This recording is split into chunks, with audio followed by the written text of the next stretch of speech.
여러분 안녕하십니까. 요즘 국회에 돌아가는 거 보면 답답하시죠? 정치 실종을 넘어서 정치를 아예 포기한 것 같다는 비판까지 나오는데요. 오늘 여야 대치 상황 화면으로 잠시 보고 패널들과 얘기 나누겠습니다. 적금의 상황에 임하는 국민의힘 입장은 단호합니다. 잘못된 원구성의 전면 백지화입니다. 원상 복구시키라는 것입니다. 계속 일하지 않겠다고 생떼 쓰는 사람 기다리느라 국회가 법을 계속 어겨가며 산적한 현안을 외면하는 것은 국민에 대한 도리가 아닙니다.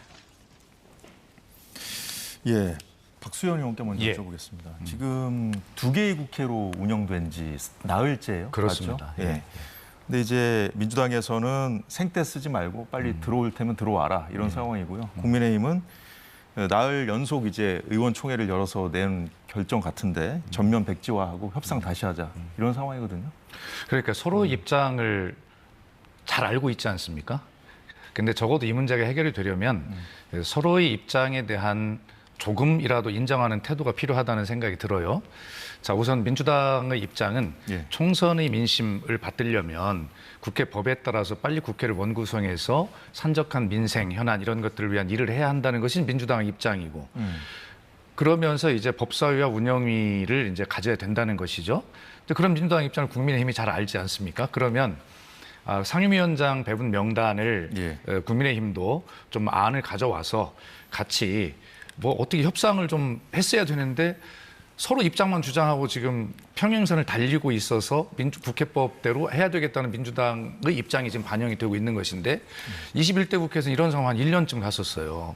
그래서 이런 문제는 저는 뭐 충분히 해결할 수 있다고 생각을 합니다. 그러니까 서로 백지화하라, 뭐 이렇게 한다라고 하는 서로 원론적 입장에서 조금만 좀 서로 벗어나 보면 저는 충분하게 타협이 가능할 수 있는 부분이 있다고 보고 김종혁 우리 위원님과도 지금 방금 방송 들어오기 전에 얘기를 한 바가 있습니다만 아니 얼마든지 서로 창의적인 어떤 해결 방법들을 가지고 할 수 있다. 저는 이제 뭐 좀 확신적으로 느끼는 것은 21대 국회처럼 이런 상황이 그렇게 오래 가지는 않을 거다고 저는 확신을 가지고 있고요. 아, 오래 가지 않을 거다. 저는 그렇게 생각합니다. 희망적으로 보고 희망합니다. 김종혁 부총장님은 어떻게 보고 계십니까? 아니, 근데 저하고 이제 얘기를 했다 그러니까 갑자기 공격하기가 좀 난감해지는데. 근데 재협상하자는 건데 이게 되겠어요? 그게요. 근데 분명한 거는 이게 누가 잘못하고 있는지에 대한 건 분명히 해야 됩니다. 국회의장을 갖는 쪽에서 법사위원장을 같이 갖지 않는다라는 거는 민주당의 요구에 의해서 수십 년 동안 계속 되어 왔던 거예요.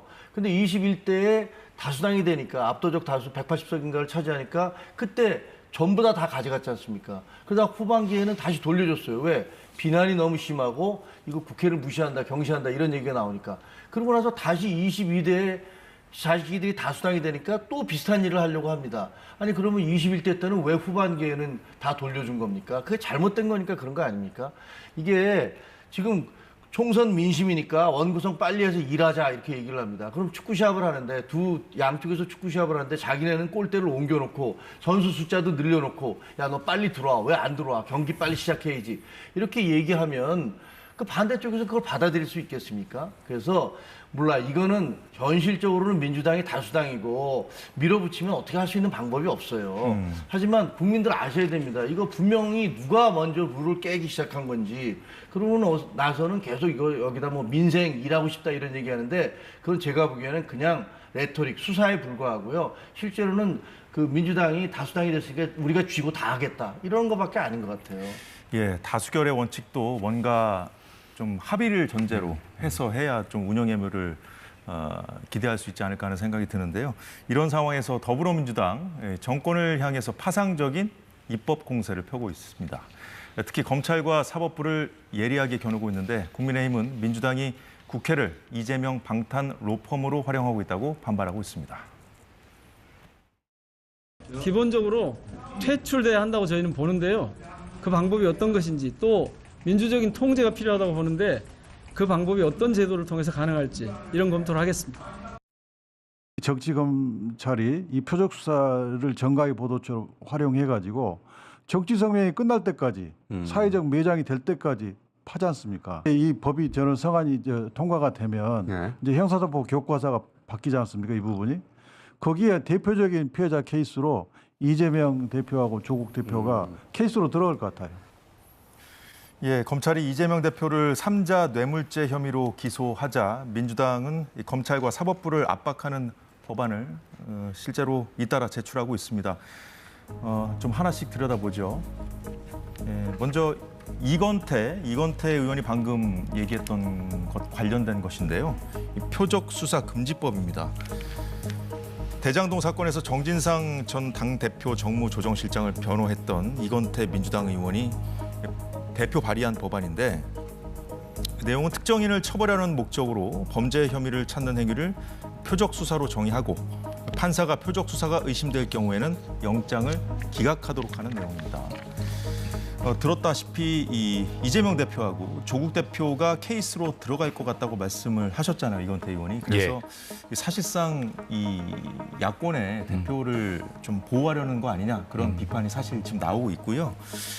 그리고 이제 판 검사 탄핵 소추 발의 검토라고 지금 언론들이 보도하고 있는데 이 부분은 그 민영배 의원이 지금 얘기를 했었죠. 예. 지금 민주당이 추진하고 있는 대북 송금 사건 그 관련해서 특검법 있지 않습니까? 그걸 대통령이 받지 않으면 검토하겠다 이렇게 얘기를 한 사안인데 자, 이 상황을 좀 어떻게 보고 계시는지 좀. 그러니까 이 상황을 말씀드리기 전에 잠깐 앞선 말씀을 좀 상임위 관련 말씀을 드리면 우리 김종혁 의원님 말씀도 제가 뭐 충분히 알아듣고 있습니다. 그런데 민주당의 입장도 이런 게 있어요. 자업자득이라고 하는 게 그러면 법사위를 가졌던 21대 국회에서 법안 처리율이 35.6%로 역대 국회 최저를 기록하고 있습니다. 그중에서도 들여다보면 법사위, 최종 관문인 법사위에서 통과를 하지 못해서 통과를 못한 게 아니라 법사위 자체가 열리지를 않아가지고 국민의힘 의원이 위원장이 열지를 않아서 통과를 못 시켰어요. 그 법이 한 2만 건 가까이 돼요. 한 1만 6,500건인가 된다는데 이렇게 법사위를 가져가서 21대 국회를 역대 최악의 국회로 만든 책임을 자업자득으로 반성해야 된다라는 취지가 또 민주당의 입장은 있는 것이니 그런 부분도 좀 들어보셨으면 좋겠고요.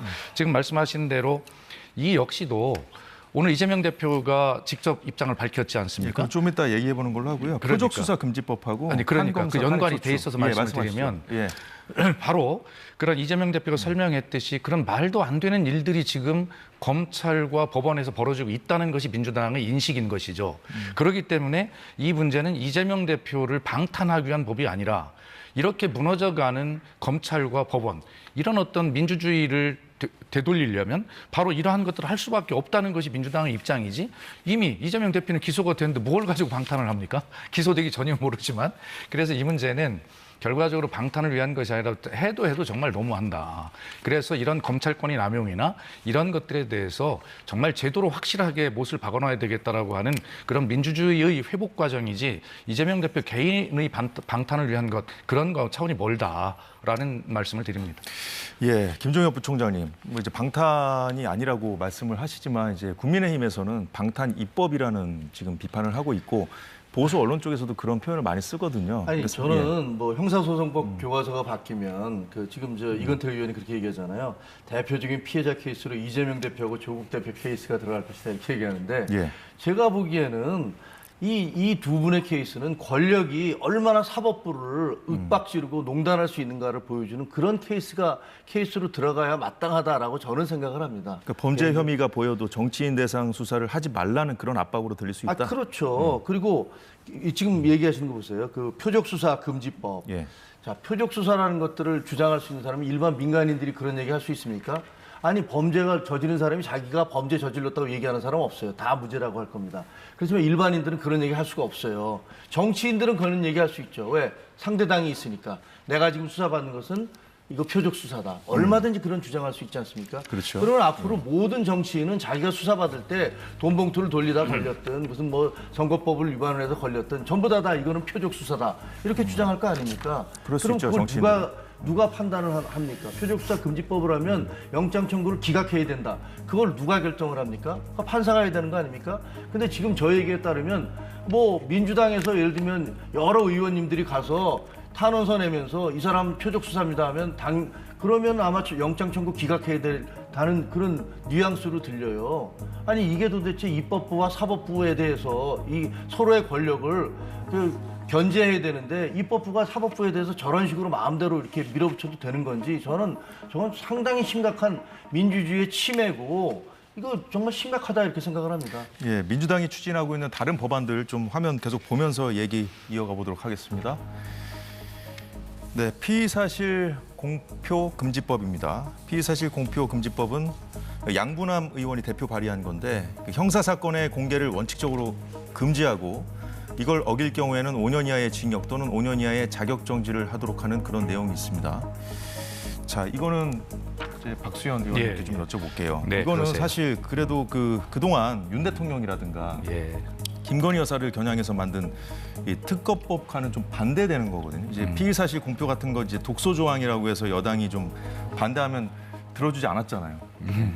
그러니까 제가 아까부터 계속 말씀드리는 것이 이 문제는 어떤 특정한 케이스를 가지고 그것을 위해서 이 법을 만들었다라고 하면 지금 이렇게 이제 방탄이 뭐 이렇게 얘기 될 수 있는데 피의사실 공표 금지라고 하는 것 그 범위를 대폭 축소해야 된다라고 하는 것은 우리가 가야 할 방향 아닙니까?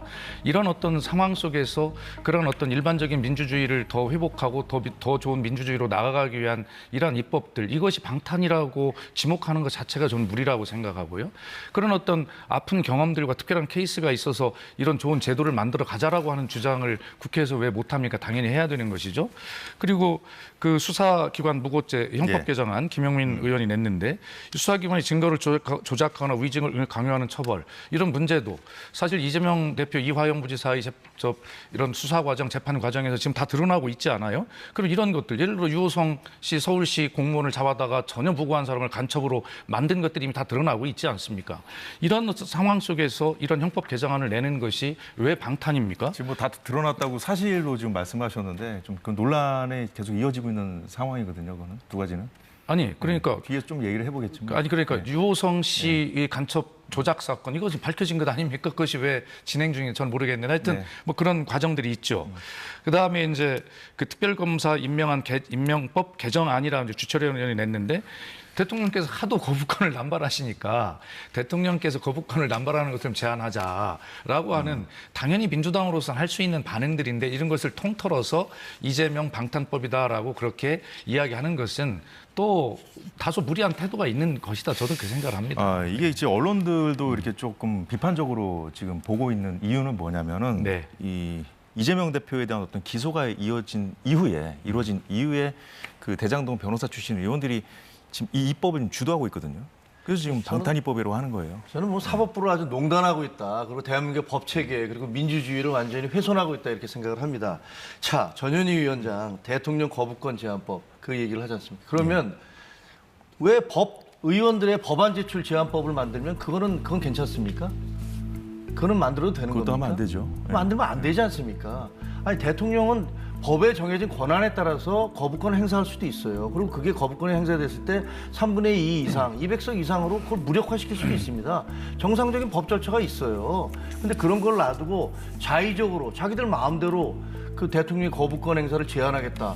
그러면 거꾸로 저는 그런 법, 저렇게 얘기하는 사람들의 법 제한권을 제한해야 된다. 이런 얘기를 할 수도 있는 거 아니겠습니까? 둘 다 말 안 되는 얘기예요. 아니 김정은 의원님 지금 대통령 거부권 제한법 낸 내용은 뭐냐면 대통령께서 이해 당사자로 된 그런 것에 대해서 거부권을 행사하는 것을 제한하자는 이야기인데 지극히 당연한 것이죠. 아니, 근데 문제가 뭐냐면요.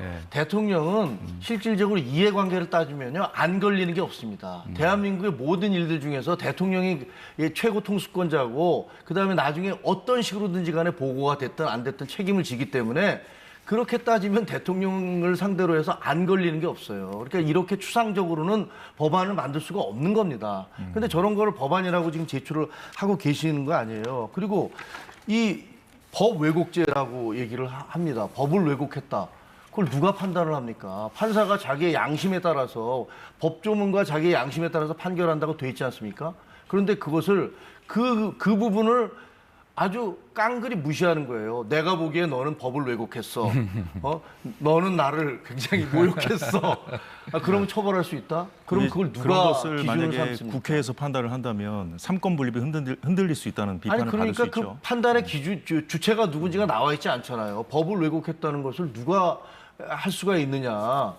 저는 도저히 법적인 체계를 무너뜨리는 그런 조항들을 계속 법으로 근데 만들겠다고 이제 주장하고 자의적인 해석이 적용될 수 있다는 그런 그렇죠. 지적을 그런데 하실 것 김 같아요. 의원님 그러니까 이 법은 민주당이 발의를 하는 것이지만 결과적으로 국회 상임위에서 토론을 거치고 서로 여야 의견을 모아서 그래서 통과를 시키게 돼 있는 거잖아요.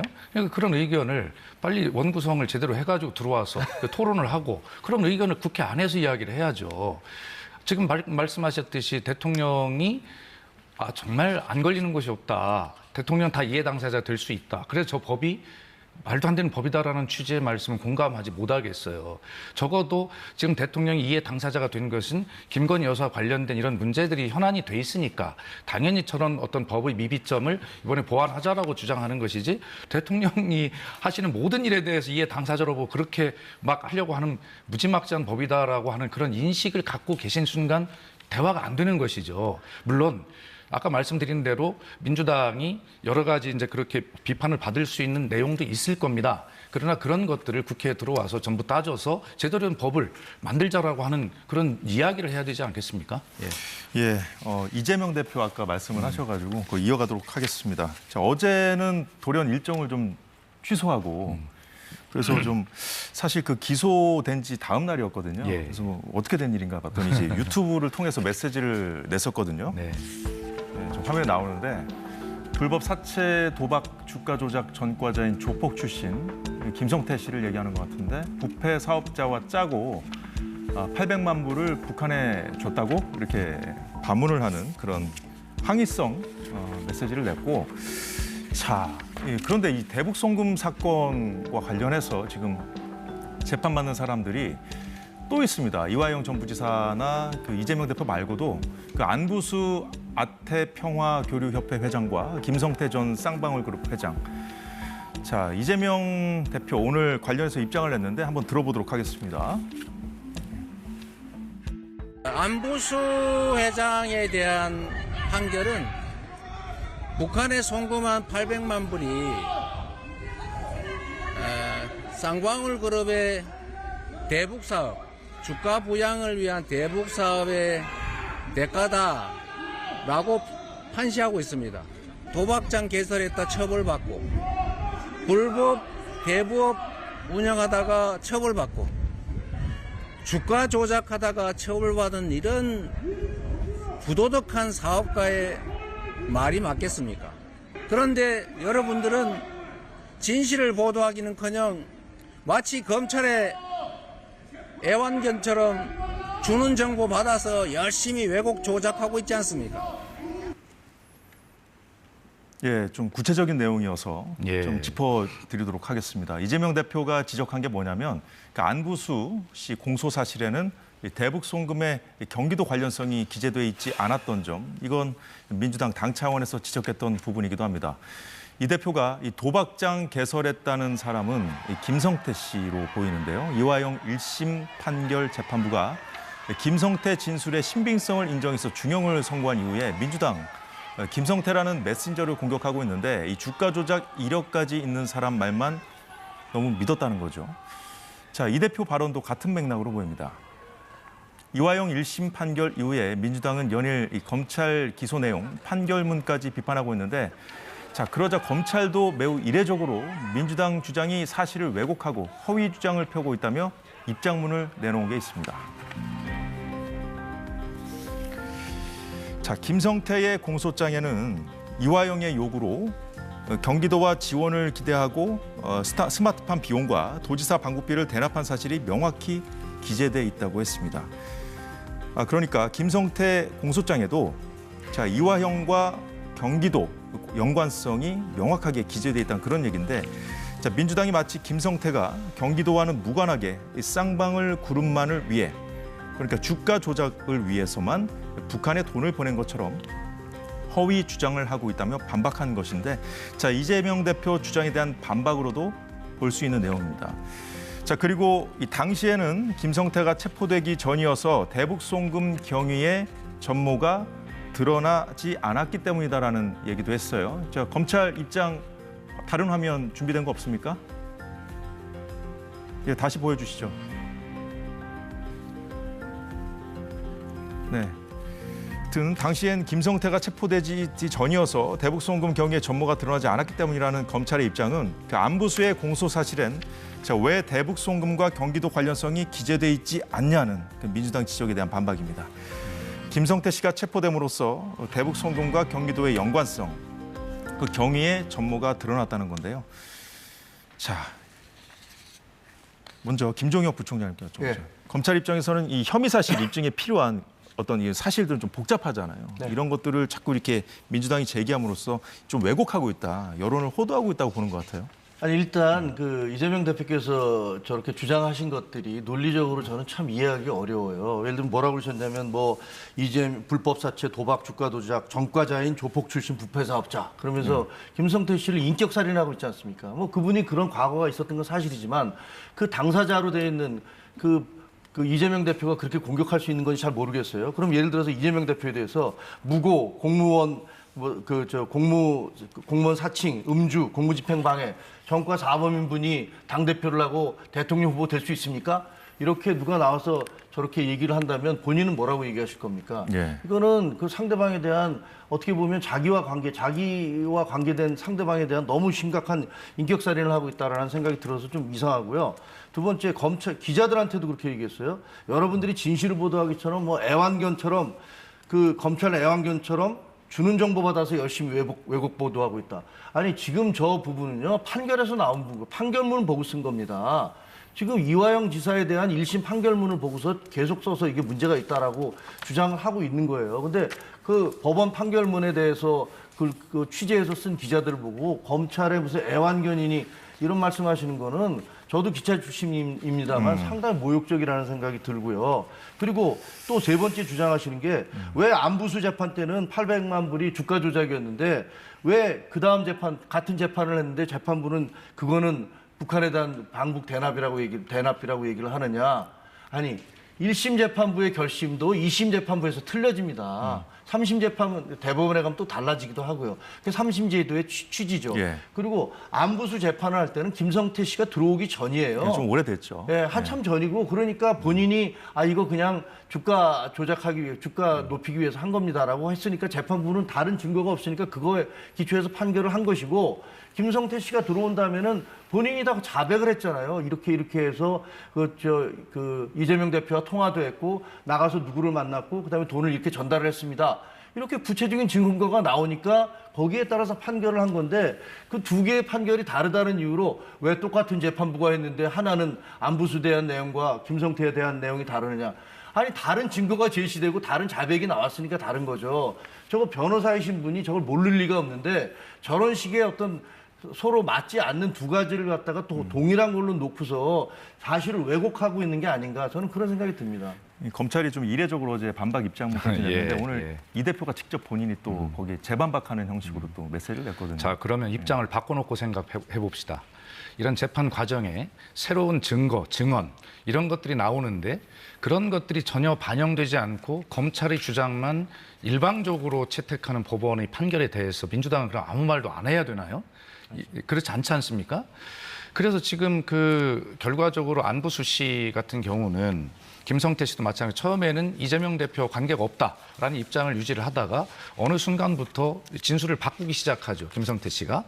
자, 그렇다면 법원의 입장에서 보면 이렇게 진술이 오락가락 바뀐 이것을 100% 가까이 이것만 수용할 수 있는 판결을 해야 되는가에 대한 불만을 민주당이나 이재명 대표는 당연히 이야기할 수 있는 것이죠. 자, 그리고 안부수 씨도 마찬가지입니다. 안부수 씨가 김성태 씨가 진술을 바꾸기 시작하면서 그 뒤에 이어서 안부수 씨도 진술이 바뀌기 시작하는데 그 사이에 쌍방울 그룹에서 안부수 씨 딸에게 잠실인가에 있는 오피스텔을 사주었다는 것이 드러났지 않습니까? 그런 대가를 받고 어떤 이 진술이 조작에 협조한 그런 정황이 충분히 있는데 왜 그런 것들은 채택하지 않느냐는 것이죠. 그렇게 된다면 결과적으로 기본적인 문제는 뭐냐면 검찰은 피고인에게 검사에게 유리한 증거, 불리한 증거가 다 있을 때 모든 것을 다 채택해줘야 될 의무가 있는 것인데 그렇게 불리한 것만 가지고 있고 그런 피고인에게 유리한 이런 정황들이나 증거들이 계속 나오고 있는데 재판부가 그것은 전혀 채택하지 않고 들어주지 않는 이 판결에 대해서 이재명 대표는 당연히 저렇게 이야기를 할 수밖에 없는 것이죠. 근데 예. 그게 재판이라는 게요. 예. 누구든지 자기에게 가장 유리한 증거를 제시하려고 하지 않겠습니까? 그럼요. 네. 검찰은 기소를 하기 위해서 계속 유죄를 입증하기 위한 증거를 내는 거고 또 법정에서 똑같이 지금 현재는 검찰의 일방적 주장이 받아들여질 수는 없어요. 재판정에서 거기에 증인도 예를 들면 피고인도 증인을 소환을 하고 그다음에 자기 주장을 얼마든지 펼 수 있단 말입니다. 양쪽의 주장을 다 들어보고 2년 동안 그 수많은 사람들의 증언을 들어보고 난 다음에 재판부는 지금 이재명 대표 쪽에서 하는 주장은 신빙성이 낮고 거짓말일 가능성이 크다. 그리고 지금 그 김성태나 이쪽에서 하는 주장이 여러 가지 증거 이런 걸로 볼 때 그것이 진실에 부합하다라고 생각을 해서 판결을 내린 겁니다. 아니 누구든지 자기가 유죄라고 판결을 받은 사람이 그렇게 주장할 수 있죠. 왜 내 주장을 안 들어주고 상대방 주장만 해서 나를 유죄 판결을 내려? 그렇게 된다면요. 그런 이유로 해서 판결을 내릴 수가 없다면 대한민국에서 재판할 수 없습니다. 예. 어떤 판사님이 판결을 내릴 수 지금 있습니까? 제가 이 시간 정도- 관계상 예. 이런 문제를 예. 다 여러 가지를 이야기할 수 없어서 좀 줄이겠습니다만 김종혁 부총장께서 이제 이 내용을 저보다는 사실은 잘 파악을 못하고 계실 거예요. 저희 당의 문제이기 때문에 제가 이제 파악을 하고 있는데 다 말씀드릴 수는 없습니다만 일관되게 어떤 법원이 이런 어떤 검찰의 저희는 이제 증거 조작 뭐 이런 사건 왜곡이라고 여러 가지 하는데 정황 증거들 중에 이제 더 이제 신빙성이 높아 보이는 거를 또 취사 선택해서 하는 예. 판결을 내리는 것이 또 재판부의 또 역할이기도 하니까. 아니 그런데 예. 전혀 지금 민주당에서 이야기한 국가정보원의 문서 이런 것들이 다 존재하고 있는데 이런 것들을 이야기하지 않고 김성태 회장이 북한에 누구를 만났는데 그렇게 이야기했다라고 하는 소위 이 전원, 카더라라고 하는 이런 것들이 신빙성이 자, 있다고 이 문제는 일방적으로 한 여기서 것이란 이 말입니다. 정도로만 하고요. 예. 자, 국민의힘 이제 전당대회 룰이 결정되면서 좀 어떤 국민의힘 상황도 좀 달아오르고 있는 상황인데 일단은 이제 당권 주자들이 존재감을 좀 부각시키려고 그러는지 모르겠습니다만 이재명 대표를 겨냥한 발언들도 경쟁하듯 좀 쏟아내고 있거든요. 자, 준비된 화면 있으면 좀 보여주시죠. 예, 안철수 의원하고 나경원 의원이 입장을 냈어요. 뭐 정계 은퇴해야 된다 뭐 이런 얘기까지 했고요. 그 이재명 대표가 설계자다 이런 발언까지 했습니다. 근데 이제 이 흐름에 먼저 좀 기름을 부은 것은 한동훈 전 위원장이었어요. 한동훈 위원장은 이재명 대표를 겨냥해서 무죄를 못 받을 것 같으니까 대통령 당선을 감옥 가지 않을 유일한 탈출구로 이어가고 있다. 이렇게 하고 있는데 사실 국민의힘이 요즘 너무 그 전투력이 떨어진다는 그런 비판이 있거든요. 그런 상황에서 한동훈 전 위원장이 역시 이재명 대표를 상대할 건 나밖에 없다. 이런 좀 존재감을 과시하기 위한 거다. 이제 전당대회의 몸풀기다. 이런 얘기가 나오던데. 근데 존재감을 과시한다기보다는 뭐 본인이 그렇게 생각하는 거겠죠. 어쨌든 저런 재판에서 이재명 대표는 결사적으로 지금 대선을 빨리 땡겨서 어떻게 해서든지 개헌을 해서 대통령이 되고 그래서 그렇고 나면 기소가 중지될 테니까 그런 걸 노리고 있는 게 아니냐라는 건 사실 세간에서 여러 그런 얘기들을 해왔어요. 근데 그걸 한동훈 전 위원장이 그것을 구체적으로 이제 지적을 한 거고 그러다 보니까 예. 다른 안철수나 나경원이나 어떻게 보면 잠재적 경쟁자들도 맞아 지금 우리가 이게 너무 이렇게 무기력하게 예. 당하고 있지 않나라고 생각을 하면서 공격에 가담하고 있는 것 같아요.